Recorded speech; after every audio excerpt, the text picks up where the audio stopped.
de canela para ti, Papá Dios. Te voy a contar un cuento para que no duerma, de un monstruo de dientes largos y pluma que no son buenas. No me voy a leer esto. Aleluya. Quiero que no te duermas, yo quiero que esté despierto, yo quiero que no te duermas, que rompa la cuna nueva, que verte dormir es triste. Y a mí me da mucho miedo que a ti se te pongan los ojos negros. Yo quiero que no te duermas, yo quiero que esté despierto. Esta canción siempre se la cantaba a mis niños, lo iba a llevar a dormir. Siempre lo canto en momentos especiales, y como hoy es un día muy especial y estoy aquí para Cristo, se la dedico a él. No cierres los ojos míos, que la noche está de estrella, con luna de chocolate y luceritos de canela. Que sufre ya triste, dale amor, al que viene de lejos, dale amor. Este se le llama del amor. Al que sufre ya triste, dale amor, al que viene de lejos, dale amor. No te importe la sangre ni el color de la piel, amas todos como hermanos se hace bien. Al que habla otra lengua, dale amor, al que viene de lejos, dale amor, como la persona decía. Al que sufre y al triste, dale amor, a lo que viene de lejos, dale amor. No te importe la sangre ni el color de la piel, amas todos como hermanos y haces bien. Así como Papá Dios nos ama a nosotros, así nos debemos amar unos a los otros. Lo quiero mucho. Amén. De un modo u otro, a todas las personas que visitamos la iglesia, yo también tuve mis inconvenientes para llegar. Veo que también tantas personas no han podido venir, a pesar de que habíamos quedado una reunión hoy aquí para tratar algunos asuntos. Y todo lo que prometieron el miércoles que iban a estar, no están acá tampoco, ¿no? Parece ser que el enemigo ha tratado por todos lados de bloquear para que se llevara a cabo el culto de este día o que la palabra de Dios se pueda sentir. Pero el hecho de que estemos aquí demuestra de que no se ha salido con la suya. Amén. Y que los que estamos aquí le hemos derrotado, le hemos vencido. Amén. Pues nos hemos impuesto a su propósito y nos hemos impuesto a sus planes. Vamos, en el día de hoy, abran su Biblia en el libro de Lucas.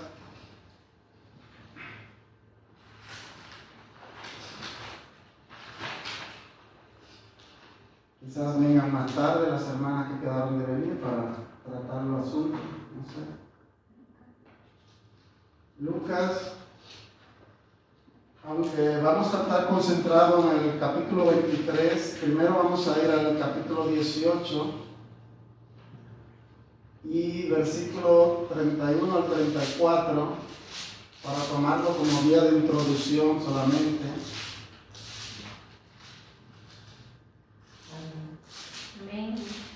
Porque hoy vamos a tratar de hablar y de recordar lo que es, aunque no estamos en Semana Santa, pero vamos a tratar de hablar de la crucifixión de Jesucristo, pues parece que ya nos estamos olvidando. Lucas 18, a tomarlo como introducción, el versículo 31 al 34. Amén. Cuando todos lo tengan, Amén. pueden leerlo. La palabra de Dios en el nombre del Padre, del Hijo y del Espíritu Santo. Amén. Tomando Jesús a los 12, les dijo: He aquí, subimos a Jerusalén, y se cumplirán todas las cosas escritas por los profetas acerca del Hijo del Hombre. Pues será entregado a los gentiles y será encarnecido y afrentado y escupido, y después que le hayan azotado, le matarán, mas el tercer día resucitará. Pero ellos nada comprendieron de estas cosas, y estas palabras que era encubierta, y no entendían lo que se decía. Amén. Que el Señor bendiga estas palabras. Amén. Vayan ahí mismo hasta el capítulo 23 de Lucas, que es donde nos vamos a concentrar hoy.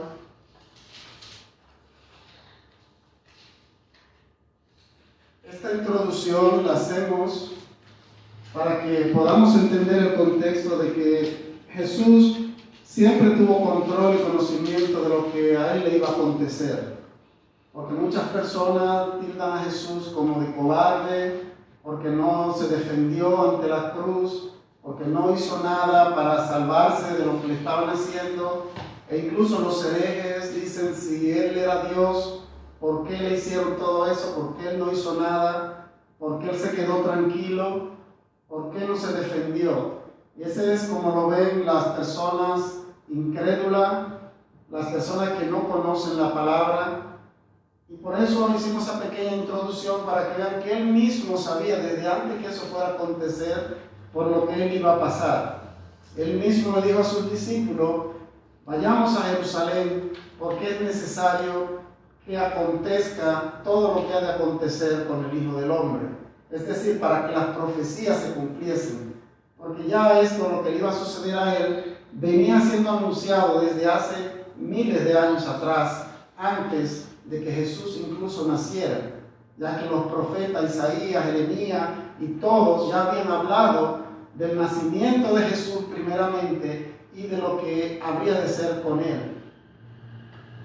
Luego vemos que él tenía control de todo eso, y para introducir qué fue la muerte de Jesús y cómo sucedió todo, sé que ya muchos de ustedes conocen la historia, pero como dije, hoy vamos a estar en recordatorio porque hace días que nos estamos olvidando de cuál fue el propósito de Jesús y qué es lo que realmente nosotros seguimos y por qué estamos en este camino.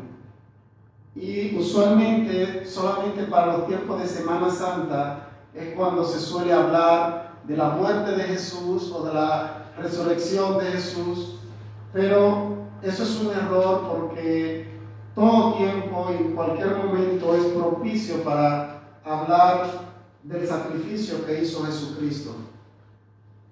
Y la Biblia nos cuenta, ya en el capítulo 22, como resumen, se lo voy a resumir, que estando Jesús con sus discípulos orando en el monte de los Olivos, Jesús se apartó, lo que digamos como a un tiro de piedra, dice la Biblia, eso serían como unos 50 metros más o menos. Se apartó Jesús de sus discípulos y se puso a orar a solas, porque ya él sabía que la hora se le estaba acercando. Ya Jesús en situaciones anteriores había tenido ya la Santa Cena, había hecho la última cena con sus discípulos y había dicho incluso en la mesa que uno de ellos le iba a traicionar. Ellos se pusieron a discutir entre ellos cuál sería. Ninguno lo sabía. Pero Jesús sabía que dentro de sus discípulos iba a haber alguien que iba a traicionarlo. Efectivamente, se fueron a orar al monte de los Olivos y ya se le hizo de noche, cuando de repente alcanzan a ver un grupo de antorchas encendidas que vienen hacia donde ellos estaban. Eran los soldados, juntos, acompañados con los sacerdotes del pueblo y los principales escribas y fariseos. Pero la novedad era que al frente de ellos venía nada más y nada menos que Judas Iscariote, es decir, uno de los 12 discípulos de Jesús, venía delante de esa multitud que venía con antorcha a buscar a Jesús. Al llegar hasta donde ellos estaban, Judas se acercó a Jesús y lo abrazó y le dio un beso. Jesús, tan pronto le dio el beso, le dijo: Judas, con un beso me has entregado.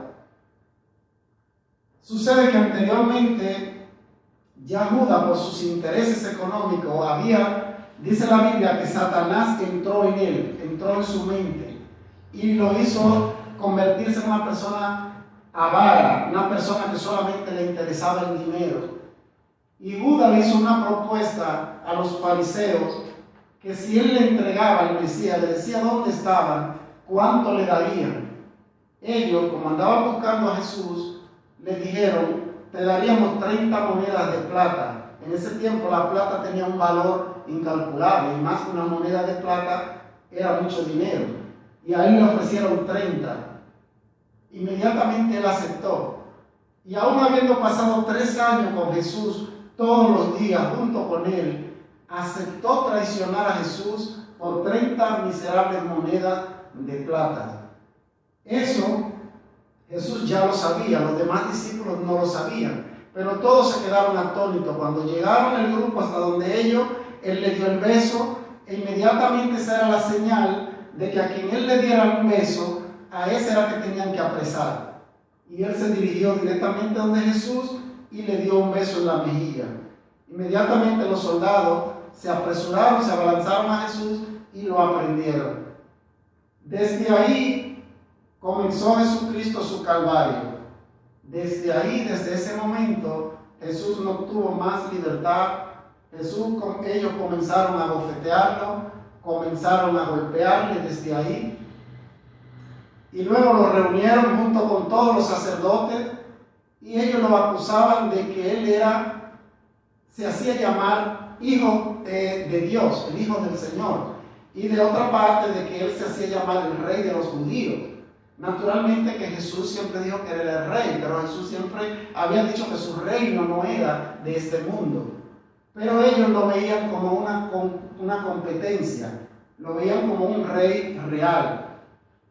Al amanecer, ya después que lo habían golpeado y todo, aún así los guardias se burlaban de él, le vendaron los ojos, le daban bofetadas y lo escupían, le alaban los pelos de la barba y de la cabeza y le decían: si en verdad tú eres el Hijo de Dios, adivina quién fue que te pegó. Y se divertían dándole bofetadas con los ojos vendados para que él dijera quién fue que le pegó.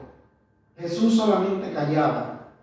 Luego, al atardecer, lo llevaron donde Pilato. Pilato era el gobernador de la ciudad. Pilato lo interrogó. Primeramente le dijo: ¿de qué me acusan a este hombre? Le dijeron: él se hace llamar el rey de los judíos, él dice que es el Mesías, él dice todo esto. Y Pilato le pregunta a Jesús: ¿eres tú el rey de los judíos? Jesús solamente le respondió y le dijo: tú lo has dicho. En aquel tiempo, esa expresión, tú lo has dicho, era una expresión afirmativa. Era como cuando si usted le pregunta algo a alguien y esa persona le dice: así es. Tú lo has dicho. Entonces, Pilato no veía por esa razón un motivo para condenar a Jesús. No veía que eso fuera un motivo para matarle. No veía que eso fuera un motivo para encarcelarle. Que una persona diga en la calle: yo soy el rey de este país, eso no es un motivo para que nadie lo condene, porque todo el mundo sabe que él no es el rey. Pero los sacerdotes, los fariseos y todos los que estaban ahí insistían en que había que condenarlo, insistían en que había que encarcelarlo y le hacían presión a Pilato, le hacían una presión tan grande que él, teniendo su puesto, dijo: bueno, yo no encuentro nada en este hombre, lo voy a golpear, lo voy a castigar y luego lo voy a soltar. Ellos no aceptaban, dijeron que no. Él volvió y le preguntó: ¿eres el rey de los judíos? ¿Eres el Mesías? Jesús solamente decía: tú lo has dicho. O sea, no lo digo yo, tú mismo lo reconoces. Era lo que Jesús le quería decir. Llegó un momento en que Pilato ya estaba cansado, dijo, bueno, este hombre, yo no me siento en competencia de juzgarlo. Yo lo que voy a hacer es que se lo voy a mandar a Herodes. Herodes tenía un puesto, era como decir ahora el Tribunal Supremo, que era un tribunal más alto. Ahí estaba Herodes. Se lo enviaron a Herodes. Herodes, al saber que Jesús iba para allá, él tenía mucho deseo de ver a Jesús, porque él había escuchado mucho acerca de los milagros que hacía Jesús en Jerusalén. Ese Herodes fue precisamente el que mandó a matar a Juan el Bautista, que mandó a cortarle la cabeza. Esa es una historia ya que muchos de ustedes quizás la conocen. Pero él había escuchado hablar de Jesús y tenía mucho interés, dice la Biblia, en conocer a Jesús. Cuando llegó Jesús ante él le hizo la misma pregunta. Él lo cuestionó. Pero al él ver que Jesús hablaba en hebreo, dijo, ¿de dónde eres? Se dio cuenta que era de Galilea. Sucede que esas ciudades estaban divididas por leyes y uno que era de una ciudad no podía juzgar en la ciudad del otro. Entonces él lo que hizo fue que lo devolvió a Pilato. Él dijo, yo no encuentro nada en este hombre para juzgarlo. No es de mi competencia juzgarlo porque primeramente él es judío y segundo yo no veo ninguna falta en él. Es decir, todos los que están juzgando a Jesús no encuentran falta en él. No encuentran un delito por qué juzgarlo, por qué condenarlo. Y se lo devuelve a Pilato. Pilato otra vez lo recibe y la presión de la multitud encima, todos los ancianos, toda la gente del pueblo, están con el mismo tema. Quieren que sea condenado y que sea crucificado. Incluso gritaban, crucifícale, crucifícale. Y Pilato decía, pero ¿por qué lo voy a crucificar si él no ha hecho nada? Entonces Pilato le dijo, ok, yo voy a hacerle una propuesta.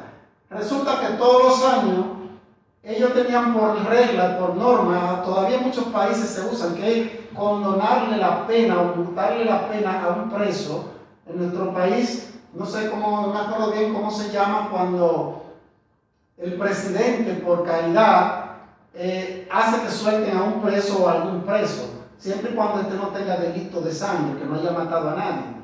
Entonces Pilato le dijo, hay un preso para ser crucificado, que se llama Barrabás. Yo le voy a hacer la propuesta a ustedes. ¿A quién quieren ustedes que le suelten? ¿A Barrabás, que es un asesino, que roba, que mata y que blasfema y que hace todo en contra del gobierno? ¿O a este a quien no hay culpa en él? Si ustedes quieren, yo solamente le doy unos cuantos azotes y lo libero. Ellos dijeron, no, preferimos que suelte a Barrabás. Oiga, que suelten al criminal más grande. Es como si le preguntaran a alguien, ¿quieren que suelten a Bin Laden o a esta persona que nunca ha hecho nada? Y que la gente diga que suelten a Bin Laden, para que igual que siga matando, no importa. Y eso fue la misma comparación. El pueblo decidió que soltaran a Barrabás y que crucificaran a Jesucristo. Pero esto tenía que ser así, porque ya estaba escrito en la Biblia. Estaba establecido por Dios de que Él iba a ser crucificado. Por eso Él lo dijo en lo que acabamos de leer, que iba a ir a Jerusalén para que se cumpliese lo que ya estaba escrito.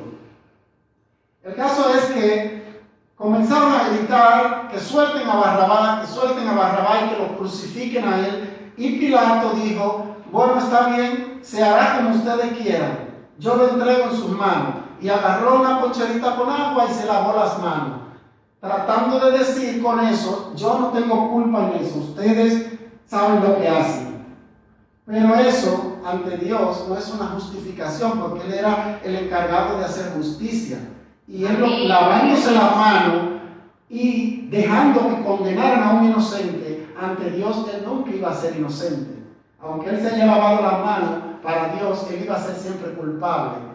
Y dice la historia, no está en la Biblia, pero dicen los libros de historia que Pilato se volvió loco y que pasaba todo su día hablando solo y diciendo, es inocente, es inocente, es inocente, porque se volvió loco. Y fue destituido de su cargo, bueno, y pasó muchísima por lo que hizo. El caso es que a Jesús, cuando lo entregaron a ese grupo de malhechores, lo lastigaron al máximo. Normalmente a un preso se le daban 39 latigazos, Pero los judíos no tenían esta ley, sino que se la dieron a los romanos. Y los soldados romanos le dieron latigazo a Jesús sin más no poder. Los látigos que usaban tenían en la punta metal, le ponían clavitos de metal o le ponían hueso seco pegado en la punta y con eso le daban los latigazos. Imagínense, cada vez que un latigazo le daba en la piel, le arrancaba la piel, le arrancaba los músculos y su espalda quedó tan ensangrentada y tan desbaratada que normalmente cada preso tenía que llevar su cruz detrás hasta el lugar donde iba a ser crucificado. Le ponían la cruz a cuesta para que él mismo llevara su cruz. Es como cuando hoy en día agarran a un preso robando, que lo hacen cargar el cuerpo del delito y lo hacen que él mismo lleve lo que se robó. Eso hacían antes con los prisioneros que iban a crucificar. Jesús estaba en tan mal estado por los golpes que le habían dado que él no podía con la cruz. Él no podía cargar esa cruz. Y es lo que vamos a ver ahora a partir del capítulo 23, versículo 26 en adelante.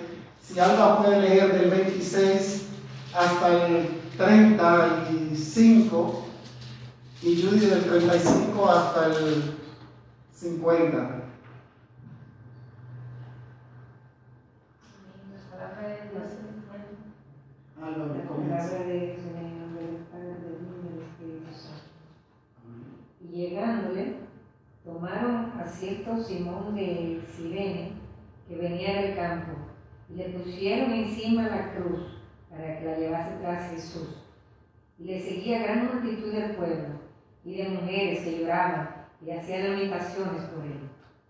Pero Jesús, vuelto hacia ella, les dijo: hijas de Jerusalén, no lloréis por mí, sino llorad por vosotras mismas y por vuestros hijos. Porque he aquí, vendrá un día en que dirán: bienaventuradas las estériles y los vientres que no concibieron y los pechos que no criaron. Entonces comenzarán a decir a los montes: caed sobre nosotros, y a los collados: cubridnos, porque si en el árbol verde hacen estas cosas, en el seco, ¿qué no se hará? Llevaban también con él a otros dos, que eran malhechores, para ser muertos. Y cuando llegaron al lugar llamado de la Calavera, le crucificaron allí, y los malhechores, uno a la derecha y otro a la izquierda. Y Jesús decía: Padre, perdónales, porque no saben lo que hacen. Y repartieron entre sí sus vestidos, echando suertes. Y el pueblo estaba mirando, y aún los gobernantes se burlaban de él, diciendo: a otros salvó, sálvese a sí mismo, si este es el Cristo, el escogido de Dios. Amén. Vamos a hacer un paréntesis ahí, luego nuestra hermana Judy termina de leer hasta el 50. Y lo que quiero señalar con este que acabamos de leer es que de esta historia podemos extraer 3 enseñanzas. La primera que acaba de leer nuestra hermana Alba nos muestra la enseñanza de la lástima.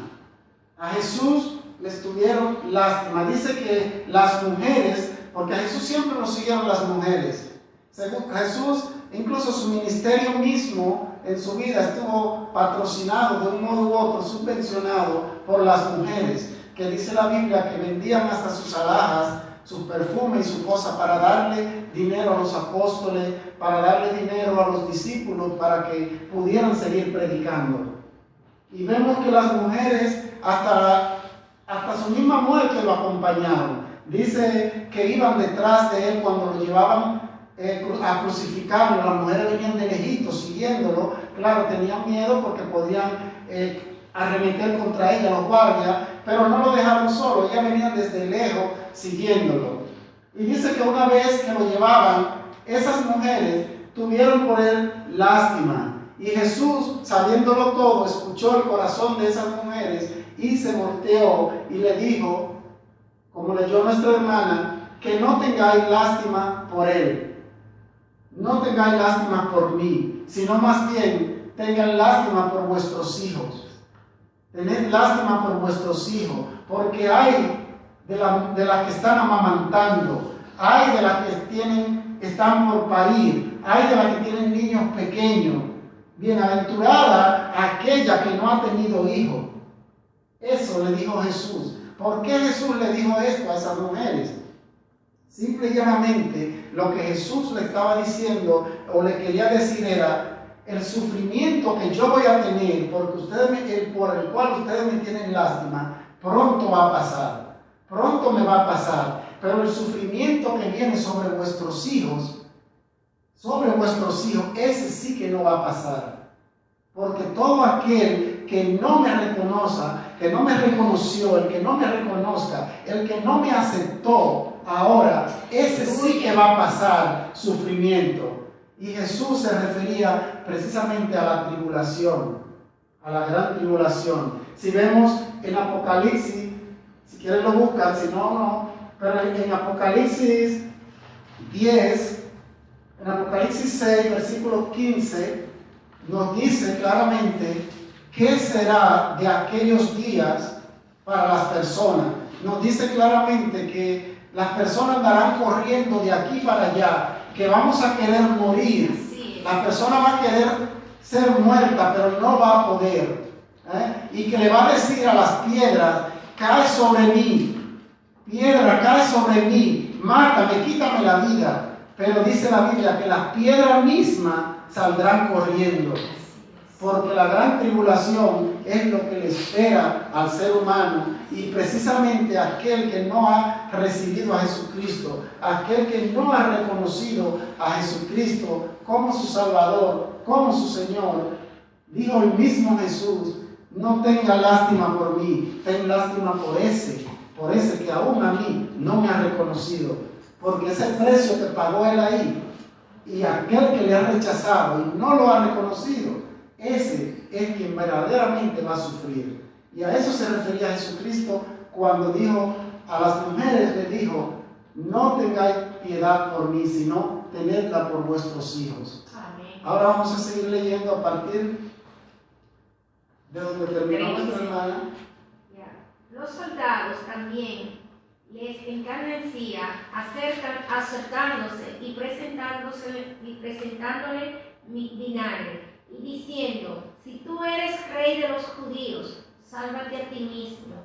Había también sobre él un título escrito con letras griegas, latinas y hebreas: este es el rey de los judíos.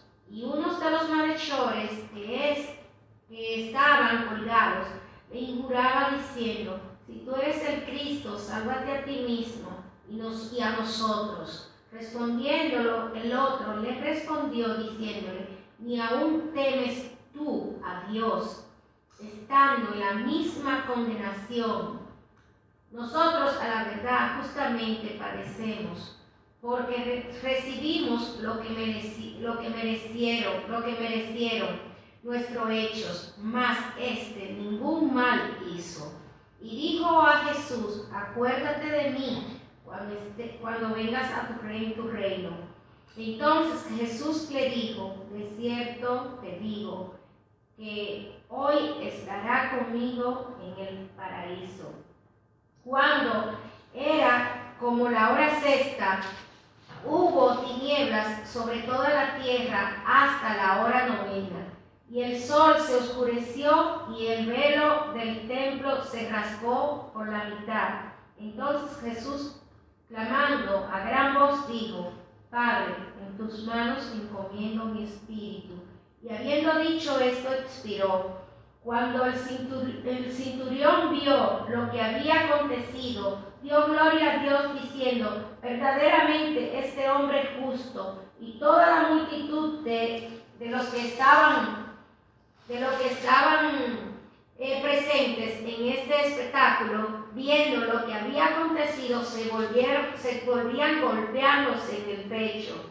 Pero todos sus conocidos y mujeres que le habían seguido desde Galilea estaban lejos mirando estas cosas. Había un varón llamado José. Amén. Amén. Amén. Amén. Que el Señor prosiga bendiciendo. Que el Señor siga bendiciendo este mensaje. Amén. Vemos que podemos sacar de esta historia el segundo mensaje que nos da esta historia, y es la burla. Vemos cómo se burlaban de Jesús. Vemos cómo claramente comenzaron con los soldados y con los sacerdotes, cómo se burlaban de él, diciéndole: si en verdad tú eres el Hijo de Dios. Lo golpeaban, le daban bofetadas, le tapaban los ojos, le decían: a que no adivina quién fue que te pegó. Si tú en verdad eres un profeta, dinos quién fue que te pegó. Se burlaban de él, se mofaban. ¿Quién fue que te escupió? Él con los ojos vendados.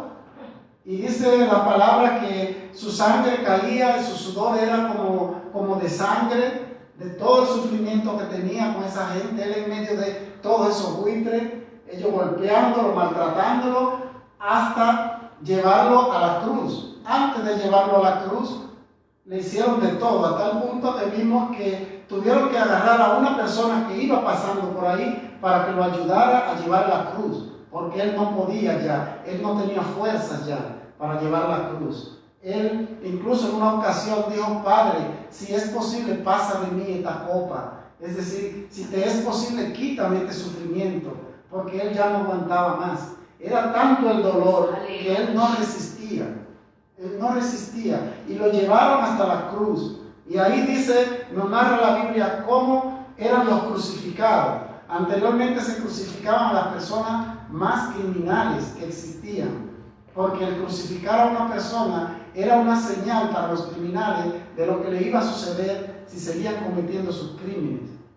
Y la crucifixión no era un invento de los romanos. La crucifixión existía antes ya, pero anteriormente lo que había era una estaca, era un palo, y lo que agarraban a la gente era y lo sembraban en el palo, por la mitad o por un costado, por donde fuera. Pero los romanos la perfeccionaron, la cruz, hicieron lo que es la cruz. Y los romanos hicieron la cruz, y el método de ello era clavarle en forma de cruz. La persona crucificada le clavaban los clavos gruesos en la muñeca, en cada mano le clavaban clavos, y en los pies, cruzados uno con el otro, le enterraban clavos también, pero que iban a pegar al madero, de manera que la persona quedaba pegada en esa cruz y no podía ni respirar, porque al usted tener los brazos abiertos tanto tiempo, los pulmones se contraen y no pueden botar el dióxido de carbono, y las personas normalmente morían por asfixia, porque no podían respirar, porque usted no puede contraer su diafragma cuando está en esa posición. Dice que solamente duraban como 3 horas una persona crucificada así, y para ver si estaban vivos, lo que hacían era que le quebraban los huesos, le quebraban la rodilla o le quebraban un brazo, pero la Biblia dice que sus huesos no serían tocados, y en esa profecía de que a Jesús no le iban a tocar ni un solo hueso, para comprobar si estaba vivo aún, lo que hizo fue un soldado que agarró su lanza y se la entró por un costado, para ver si él se movía todavía. Porque vimos ahí que después de él decir: Padre, perdónalo, porque no saben lo que hacen, él expiró, él murió. Entonces, para confirmar su muerte, le enterraron una lanza, y dice que de esa abertura salía agua y sangre. Jesús sufrió muchísimo en esa cruz. Jesús murió por nosotros, pero el sufrimiento que tuvo Jesús fue incalculable. Era a tal punto que esa burla, leímos que habían 2 prisioneros junto con él que iban a ser crucificados. Aún uno de los que estaba a su izquierda se burlaba de él. Se burlaba y le decía: pero si en verdad tú eres el Hijo de Dios, si tú tienes tanto poder, ¿por qué tú no te salvas y nos salvas a nosotros también? A un acto de magia, qué sé yo, y sálvate y sálvanos a nosotros también. Y se burlaba de él. En cambio, el otro, que es donde vamos a entrar con nuestro tercer argumento de reflexión, el otro lo que dijo fue, lo mandó a callar, le dijo: cállate, porque tú y yo somos culpables. Nosotros somos conscientes de lo que hicimos. Nosotros somos criminales, ladrones, somos asesinos. Pero este no hizo daño a nadie. Este no hizo nada. Nosotros somos merecedores de lo que estamos padeciendo aquí. Pero él no, porque él no le hizo daño a nadie. Así que cállate mejor. Y le dijo, Señor, cuando en tu gloria esté, acuérdate de mí. Y Jesús, reconociendo que este hombre había reconocido que él era Dios y había reconocido su error y que él se estaba arrepintiendo de lo que hizo, Jesús le dijo, de cierto te digo, que desde hoy estarás conmigo en el paraíso. Jesús no le dijo, vas a estar luego en la resurrección, le dijo, desde hoy, porque Jesús iba a morir, pero Jesús iba a ir al trono con su Padre y se lo iba a llevar a él. Y le dijo, desde hoy mismo tú vas a estar conmigo en el paraíso. ¿Por qué? Porque eso es lo que nos manda esta enseñanza, que la única manera de nosotros ser salvos es cuando reconocemos nuestra falta, cuando tenemos la convicción de que somos pecadores y reconocemos nuestros errores ante Dios. Entonces es cuando Jehová nos perdona. Este hombre, aún estando crucificado, reconoció que él era un pecador, diciéndole al otro, nosotros somos culpables, nosotros merecemos por lo que estamos pasando. O sea, ya él está reconociendo su error, está reconociendo que era un pecador. Y le dijo, pero él no ha hecho nada, él es inocente. ¿Qué está reconociendo ahí? Que Jesús es inocente y que Jesús es Dios. Porque dice la palabra que llevó todo nuestro pecado sin él haber cometido pecado. Que él nunca cometió un pecado. Y al este hombre reconocer que Jesús era inocente, le estaba diciendo que él no era pecador. Y por eso Jesús le dijo, desde hoy estarás conmigo en el paraíso.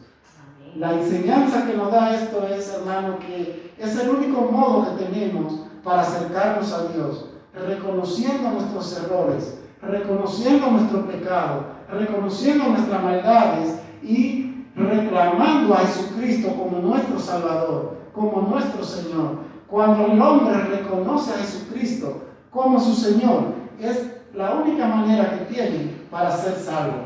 Amén. Porque dijo Jesús mismo, yo soy el camino, la verdad y la vida. Y nadie viene al Padre si no es por mí. Amén. Entonces, no hay otro modo de ser salvo, no hay otro modo de ir al cielo, no hay otro modo de recibir salvación en este mundo, sino es reconociendo a Jesucristo como su Salvador. Amén. Y humillándose ante Él, diciéndole, Padre, perdóname, yo soy un pecador, yo sé que he cometido errores, yo sé que he fallado, pero yo quiero que tú me perdones. Amén. Y ese es el único modo como Jesús nos perdona. Amén.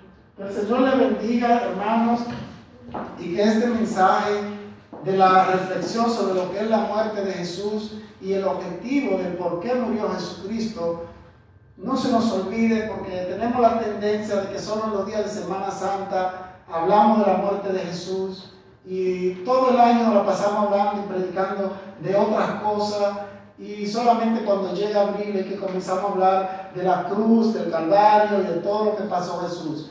Pues no, tenemos que tener siempre en nuestra mente el recuerdo fresco del por qué murió Jesucristo, de que ese sacrificio lo hizo por cada uno de nosotros, que llevó los pecados de cada uno de nosotros, y fueron muchos, porque se trata de los pecados de toda la humanidad. Y por eso cada latigazo que recibió Jesucristo, cada herida, representa el pecado de un ser humano. Y por eso es que Jesús murió en esa cruz. Y es bueno que no lo olvidemos. La próxima vez vamos a hablar de la resurrección, para que veamos el sentido que tiene la resurrección de Jesucristo, el por qué hoy somos nosotros cristianos. Porque si Jesús no hubiese resucitado, no tendría sentido de que lo estuviéramos siguiendo. Lo seguimos porque Él vive, porque es un Dios vivo. Por eso lo seguimos. Que el Señor le bendiga y que estas palabras queden en sus corazones y en sus mentes.